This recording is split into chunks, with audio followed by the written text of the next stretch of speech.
Savvy Scribe Podcast, a podcast for healthcare professionals who are interested in starting their own health writing businesses. I'm Janine, a registered nurse and your host. I'm a labor and delivery nurse, mom to these two incredible boys, wife to my best friend, and owner of two crazy Great Danes. I help nurses discover freelance writing as an extra income opportunity with help from my guests. Join us over on Facebook in the group Savvy Nurse Writer Community or savvynursewriter.com to join our course and membership to create your own profitable writing business. Enjoy the show.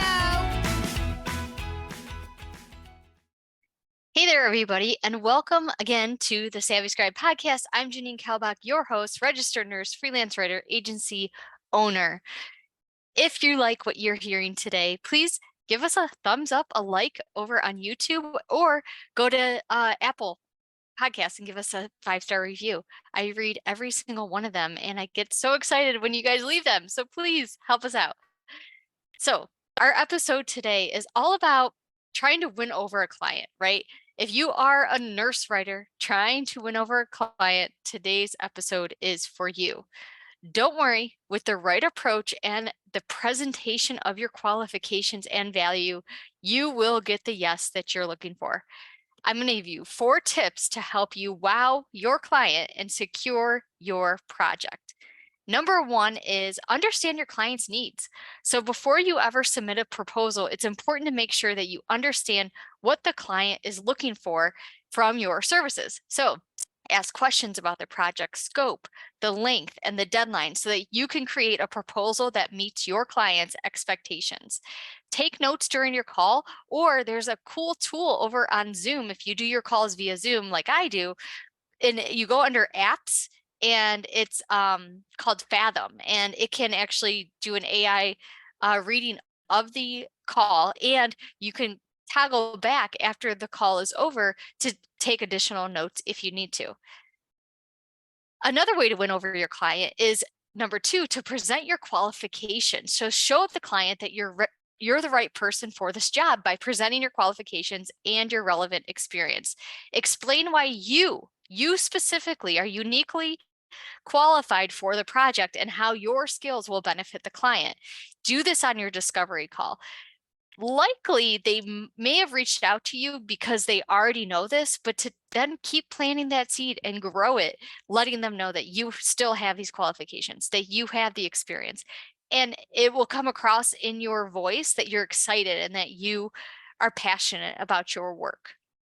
Number 3, you're going to demonstrate your value. So show your client how much value you can bring to the project. Explain the process you use to complete the project and how you will ensure its success, most importantly, right? Be sure to include a timeline and a cost breakdown in your proposal, not on your discovery call, so that they can easily compare your services to other writers or freelancers that are also applying for this. Likely, if you really wowed them on your discovery call, they may not even go forward with other freelancers. They might be like, this is the winner. I really like this person. I liked how they presented themselves, the qualifications, the experience, yada, yada, yada. I'm going to just go forward with them. So you could even shut down the other freelancers by just giving them value on your call. A lot of times too, even before your discovery call, you might even want to sit down and think about what is your steps to your project, because whether it's a blog post, a white paper, an ebook, whatever you're writing, there's a process behind it. So if you can explain that process simply, concise, and clear to your client, it makes them know that you have experience, that you are excited and able to finish their project like they want it done. And number 4, follow up. So after submitting a proposal, be sure to follow up with your client in a timely manner. This will demonstrate your commitment to the project and your willingness to work with the client. So keep in mind that clients may have other proposals to review, but doing a timely follow-up will help you stand out.